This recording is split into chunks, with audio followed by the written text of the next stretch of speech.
today's KIRO 7 breaking news. Yes, we have breaking news any moment now. Katie Wilson will be speaking to Seattle for the first time as mayor-elect. I'm Monique Minglavin. We're interrupting regular programming to bring you her remarks. Let's listen in right now.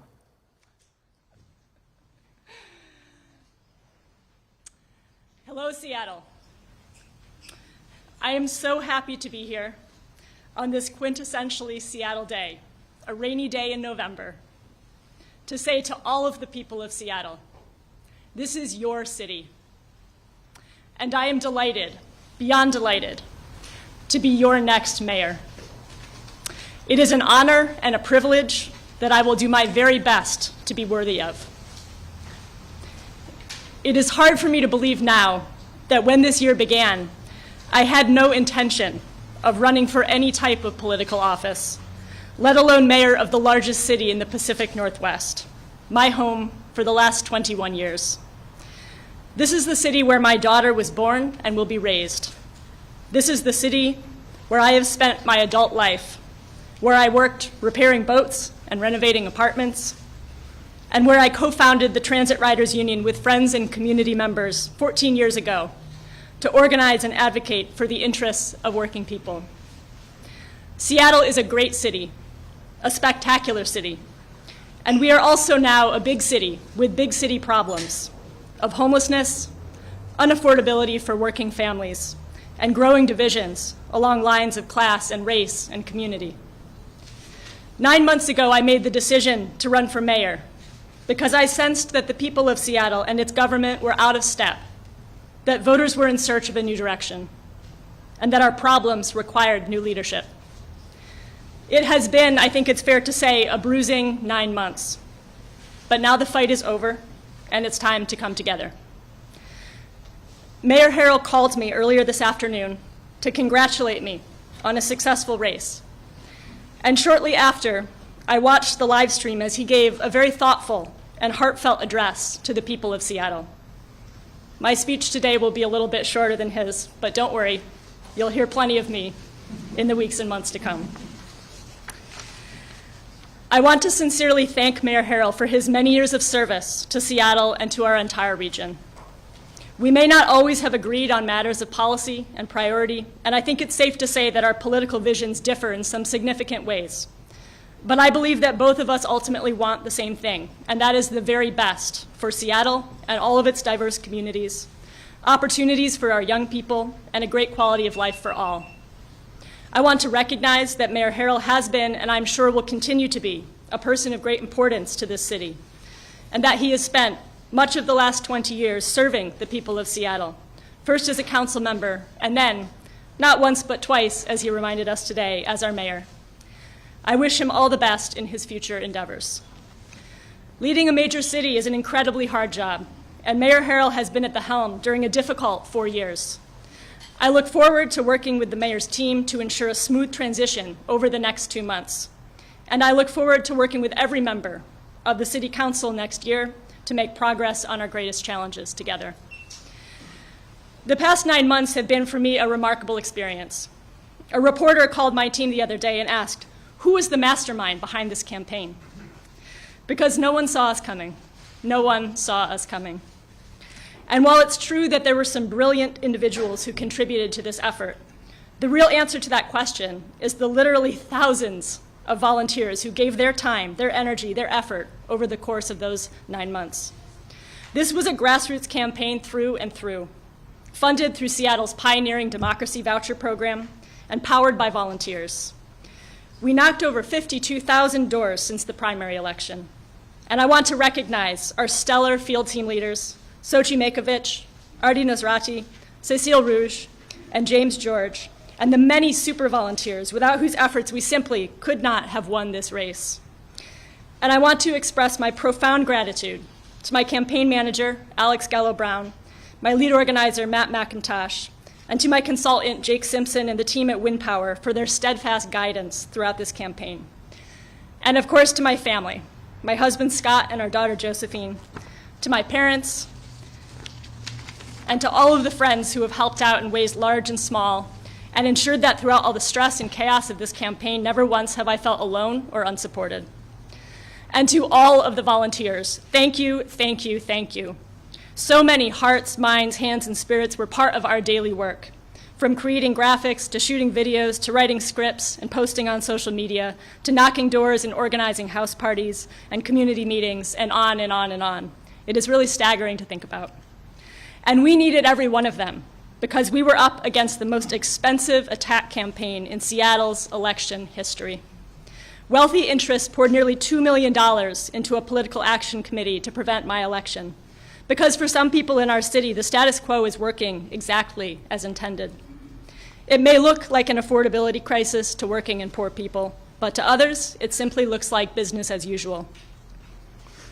They might have the money, but we had the people.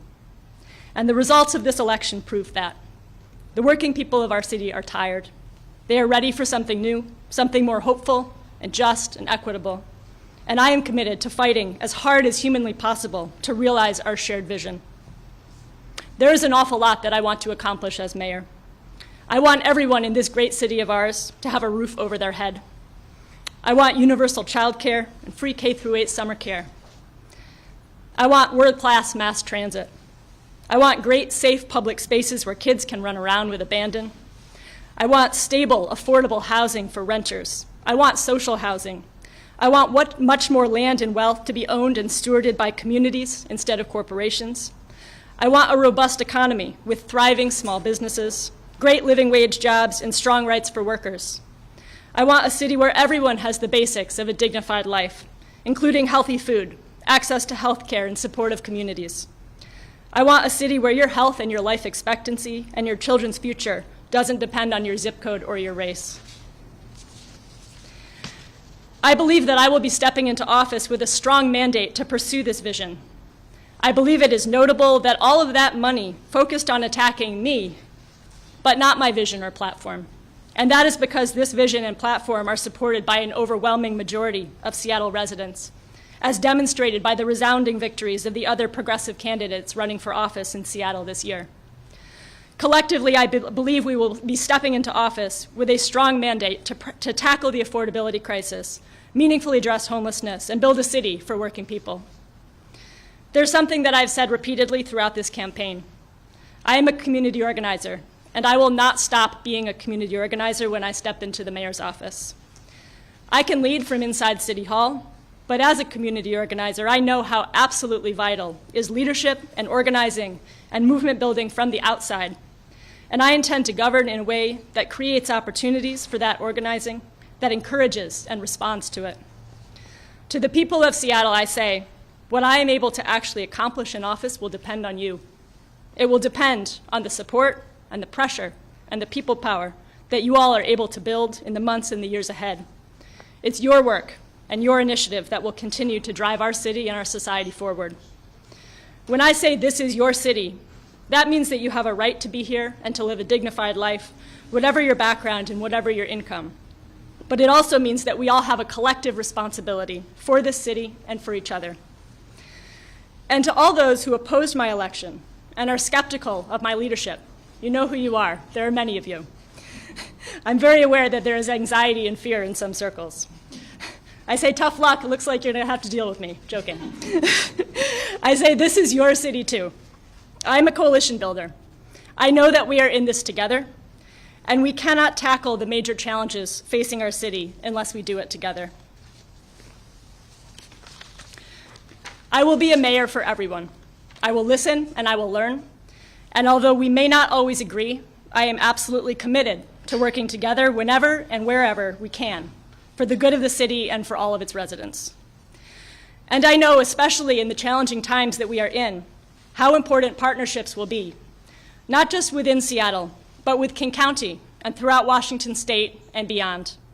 I am so looking forward to working in close collaboration with all of our city council members and our new city attorney, with our incoming King County executive, Gurmai Zahalai, with Governor Bob Ferguson and Attorney General Nick Brown, and so many others, as we work to improve the quality of life in our city and state and protect our residents from federal overreach.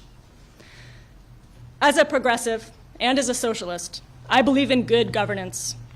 Our government is how we act collectively, how we accomplish the things that can only be done together.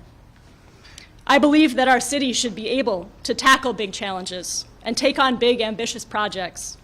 And I believe it is a very bad thing when people begin to lose faith in the ability of their government to be responsive and effective and to deliver results for its constituents. I look forward to working alongside all of the dedicated public servants who work for the City of Seattle, not just to advance a transformative policy agenda, but to make sure that we are delivering basic services, communicating with constituents, working collaboratively with every single neighborhood around the city, and building that faith and trust in government that is so essential and yet so rare in our times. Now, I know that everyone is eager for information about our transition process and the team that we are building for the mayor's office.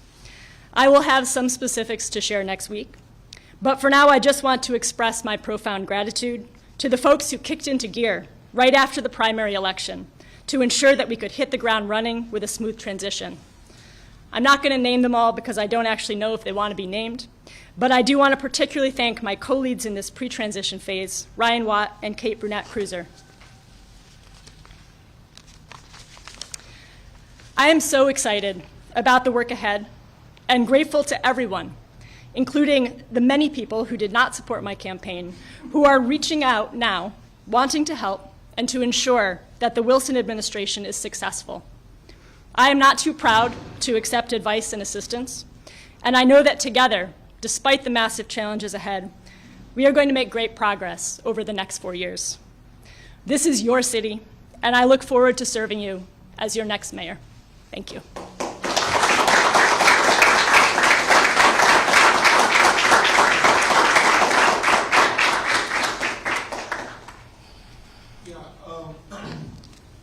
First of all, congratulations. Marty Salisbury, Converge Media. Central District of Seattle Black community is our primarily who we report to. Everybody appreciates our reporting. You flipped a lot of votes in Seattle Central District and South End, especially black voters who last election voted for Mayor Harrell. They said that they see promise in you. I know you met with a lot of different groups across Seattle's black community. As close as this election is, that black vote very well might be a difference maker here. What's your commitment now moving into office to follow up with these different black organizations and groups and communities that you met with? Great question. And, you know, going back to what I said about I'm a community organizer, those relationships, we're going to continue building them, right? And I think you'll see that my mayor's office is going to have a really strong orientation toward not just waiting for people to come to us, because it's the people with the most resources and the most power that, you know, have the ability to come to City Hall. We're going to be out there. We're going to follow up with all of the people, all the organizations that we talked with during the campaign, and more that we didn't get to. And we're going to be making sure that everyone has a voice in City Hall, and we're going to work together on the priorities of the black community and other communities around the city that often have felt in the past like they haven't had a voice. There were at least 3,500 undervotes for mayor, meaning nobody voted for you or Mayor Harrell. What does that say about this campaign, and what do you say to those voters who left that spot blank? I mean, I can only guess at the motivation of those voters, but I would imagine that they're people who were not thrilled with Mayor Harrell's leadership, but maybe also got the very loud message about my inexperience. And so maybe just didn't feel like they wanted to vote for either of us. So to them, I would say, well, you got to give me a chance now, and I hope I can prove to you that I'm up to the job. And yeah, you know, I hope to be able to prove that to those voters. You spoke about surrounding yourself with the team. What kind of resume experience or background are you looking for both your transition team and your administration? You know, I would say that for my administration, I think you're going to see a combination of folks who have long experience in City Hall, who know the ins and outs of the executive branch, and also some new blood, right? People who are coming in with the kind of perspective that I bring. I think you're also going to see a range of different interests represented, and we'll have more to announce in the next few weeks. We have 2 questions left, guys. I saw Curlin over here first. You said you spoke to Mayor Harrell. Who else has reached out to you? Who touched base with Governor Ferguson? Governor Ferguson called and texted me to say congratulations, and haven't talked to him on the phone yet, but looking forward to connecting with him very soon. Yeah, many others as well. Ally? And then Mayor-elect Wilson, I mean, you're inheriting quite the budget deficit. You have quite the proposal, quite the goals, the ambitions. We know that on the progressive side, we usually typically hear we're expecting taxes. What can we expect from you in your coming administration? So I think, first of all, I am very committed to making sure that we're using our existing resources as effectively and efficiently as possible. So we're going to be reviewing the ways that the city is spending money, and I think we're going to have to do that given the size of the budget deficit. And I am not averse to ending spending on programs that were maybe well-intentioned when they were first implemented but aren't fulfilling their goals. So we're going to be doing the very best to be the best stewards of public resources we can. I do think that we will need to pursue new progressive revenue in order to fund our priorities and make sure that we're delivering services to the people of Seattle. There's several progressive tax options I proposed as part of my platform, and so we're going to have city staff looking into developing those into legislation. Don't know yet exactly what the timeline is going to be on that. That's all, folks. Appreciate it. Thank you very much.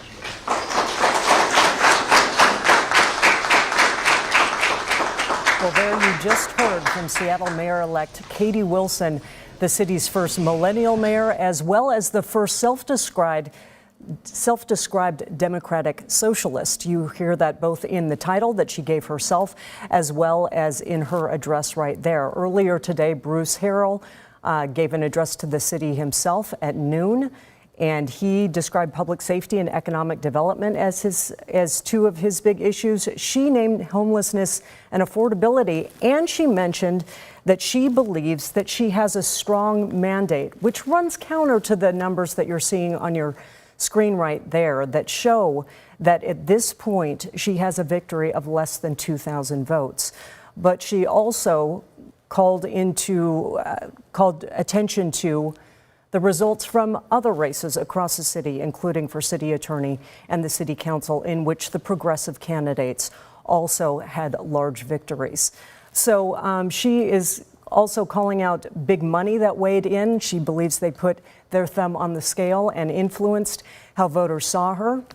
We just heard Brandon Thompson in the room as well, asking what her transition team is going to look like. Didn't get a detailed answer on that, Brandon, but we did get an idea for where her attention will go.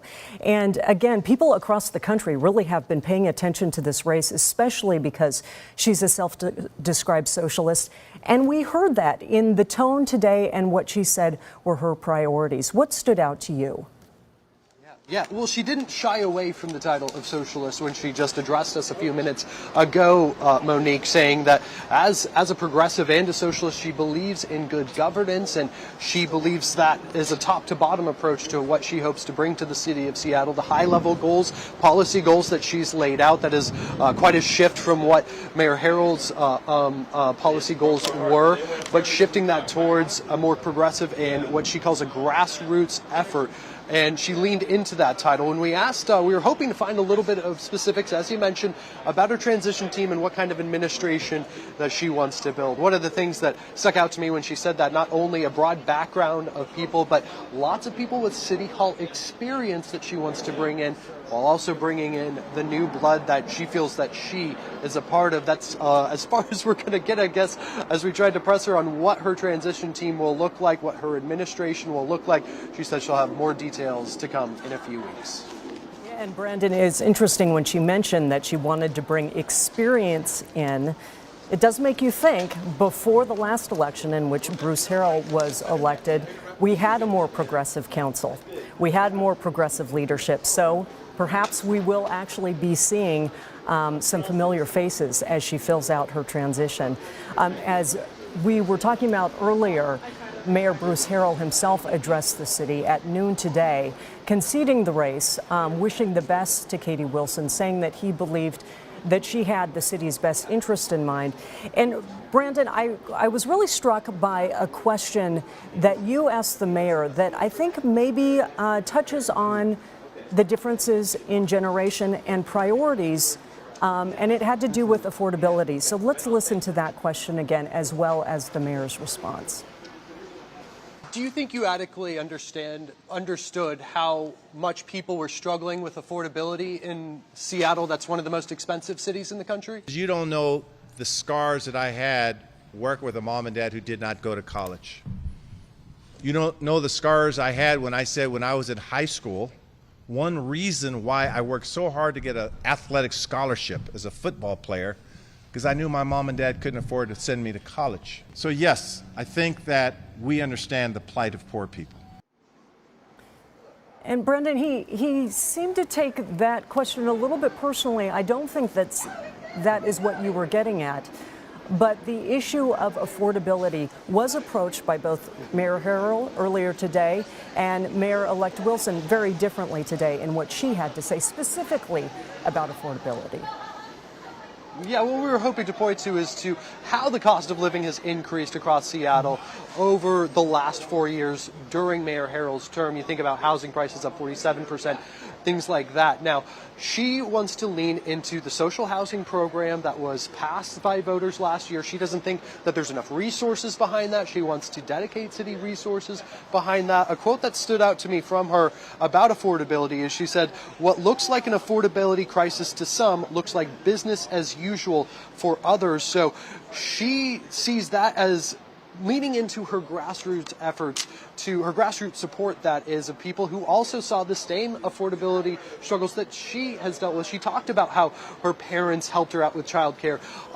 I think a younger generation really kind of reflected on that, is that they don't necessarily want the help from their parents, but it's something that they have to do, as rent prices are 30% higher in Seattle versus the rest of the country. It speaks to the expensive nature of this city. She was also asked, taxes are a part of a cost of living, and she was asked if she plans to raise taxes as the city, one, faces a budget deficit, but two, there are plans that will cost money that Wilson had in her platform. She says that she is not opposed to looking at programs that have not met their goals and cutting those programs. She says she wants to prioritize using existing resources efficiently, using those first, but she also was one of the organizers behind the Jumpstart tax. That is the headcount tax on people making large salaries in Seattle. That generated a lot of revenue for the city. It actually plugged the budget hole last year. She was one of the key figures in organizing that effort and getting it passed at City Hall.